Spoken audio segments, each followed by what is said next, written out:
안녕하십니까, 직수입니다. 내년 2월 12일이 되면 2023년 아메리칸 슈퍼볼이 개최됩니다.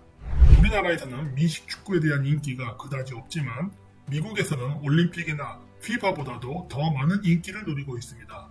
많은 사람들이 잘 모르는 사실이 있는데 전 세계적으로 행해지는 스포츠 게임의 유래는 제천 행사에서 기원했습니다. 올림픽도 올림포스 신들을 위한 제전에서 시작되었으며 마야 문명에서 행했던 폭타폭 혹은 트라스틸리라 불리던 경기도 신을 위해 인신공양을 하기 위해 했던 행사였습니다.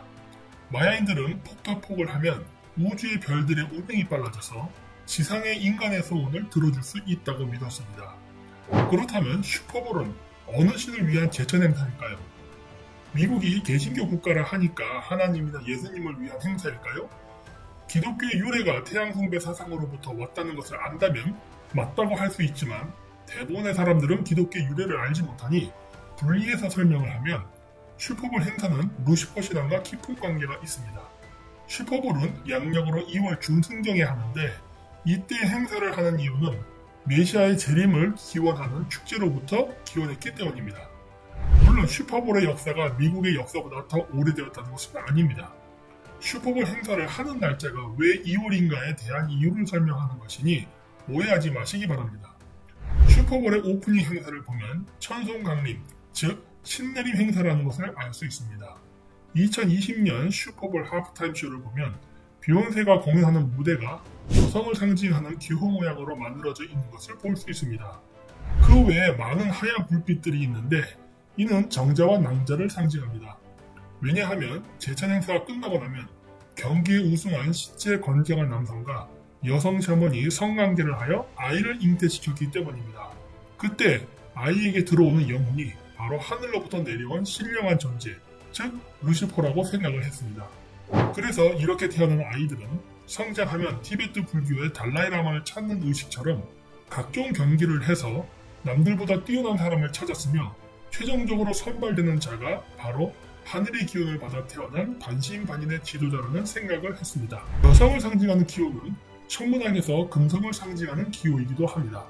그래서 금성 기호 안에서 노래를 부르는 아이들을 보면 남자아이는 없고 전부 순백색 옷을 입은 여자아이들만 있는 것을 발견할 수 있습니다. 왜냐하면 금성은 영어로 비너스이기 때문입니다. 앞으로 물고기 자리의 구시대가 끝나고 물병 자리의 새시대가 도래하면 인류를 구원할 것이라 믿는 메시아는 여성이기 때문에 새로운 새천년의 루시퍼의 이미지는 남성이 아닌 여성입니다. 2017년 슈퍼볼 공연 때에는 레이디 가가가 출연했는데 첫 노래를 부를 때 경기장 높은 곳에서 별을 묘사한 드론을 배경으로 노래를 부르다 메인 무대로 뛰어내리는 유명한 장면을 연출했습니다. 바로 루시퍼의 강림을 묘사했다는 것을 알 수 있습니다. 2000년에 개최한 밀레니엄 기념 행사 때는 누가 봐도 종교 행사를 할 수 있을 정도로 샤머니즘적 요소가 가미된 퍼포먼스를 했습니다. 2012년 개최된 행사에는 특별히 마돈나가 출연을 했는데 마돈나가 출연한 이유는 이들이 생각하는 새로운 메시아의 정체가 바로 예수의 후손과 관련이 있다는 것을 암시하기 위해서였던 것 같습니다. 무대에 마돈나를 상징하는 M자 문양이 많이 있었는데 이는 간접적으로 막달라 마리아를 보여주기 위해 만든 심벌인 것 같습니다. 참고로 성모 마리아와 막달라 마리아의 심벌은 M자에 O가 있는가 없는가로 구별됩니다. 2012년 행사의 깃발에는 M과 O가 함께 있었기 때문에 이 심벌은 성모 마리아가 아닌 예수의 딸을 잉태한 막달라 마리아의 심벌이라는 것을 알 수 있습니다. 막달라 마리아를 상징하는 심벌에는 M자의 링, 즉 O가 합쳐져 있는 것을 볼 수 있는데 이는 결혼 반지를 뜻합니다. 2012년에는 런던 올림픽도 있었던 해로 프리메이슨들에게는 2012년이 물병자리 시대로 진입하는 첫 관문이라는 의식이 있기 때문에 매우 중요한 날이었습니다. 그렇기 때문에 새해의 첫 시작을 알리는 제천 행사의 장소를 세계 시계의 기준이 되는 그리니치 천문대가 있는 런던에서 올림픽을 개최했습니다. 2012년 슈퍼볼의 컨셉은 이집트의 클레오파트라였습니다. 이집트를 컨셉으로 잡은 이유는 아마도 최초 프리메이슨이 솔로몬 신장과 이집트 건축물을 지었던 히람 아비프였기 때문이고 오늘날 기독교 계통의 종교를 최초로 만든 이집트 제18왕조의 파라오 아케나톤을 기념하기 위해서였을 것입니다. 마돈나가 무대로 나올 때 양쪽의 기둥을 잡고 춤을 추는 장면이 나오는데 이든 마돈나, 즉 막달라 마리아가 샤먼이었다는 것을 암시적으로 보여주고 있습니다. 성경에도 막달라 마리아를 창녀라고 묘사하는 부분이 있는데 원래 고대 여성 샤먼은 매춘부의 역할도 했습니다.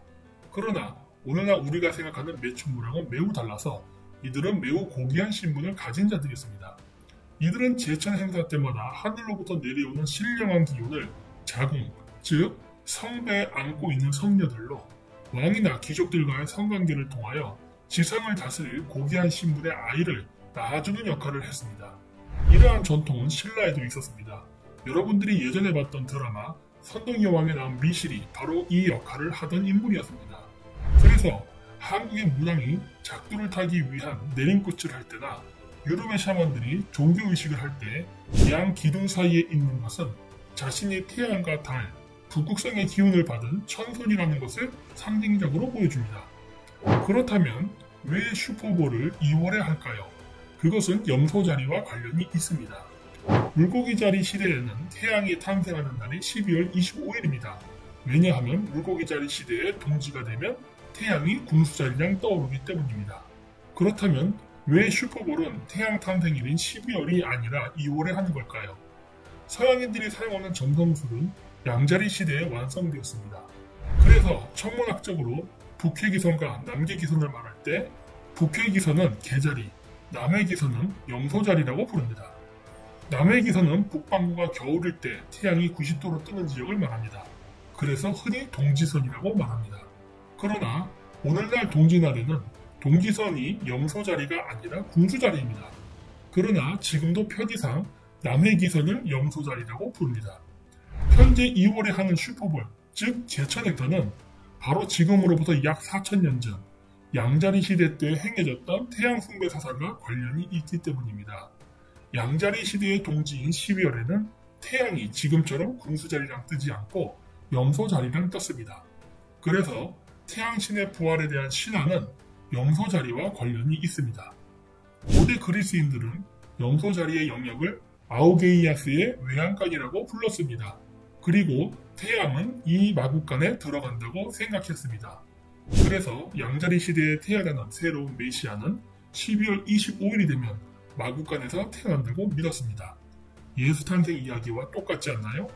그래서 고대의 많은 영웅들의 신화를 보면 마국간에서 태어났다는 이야기나 마국간을 관리했다는 이야기가 많습니다.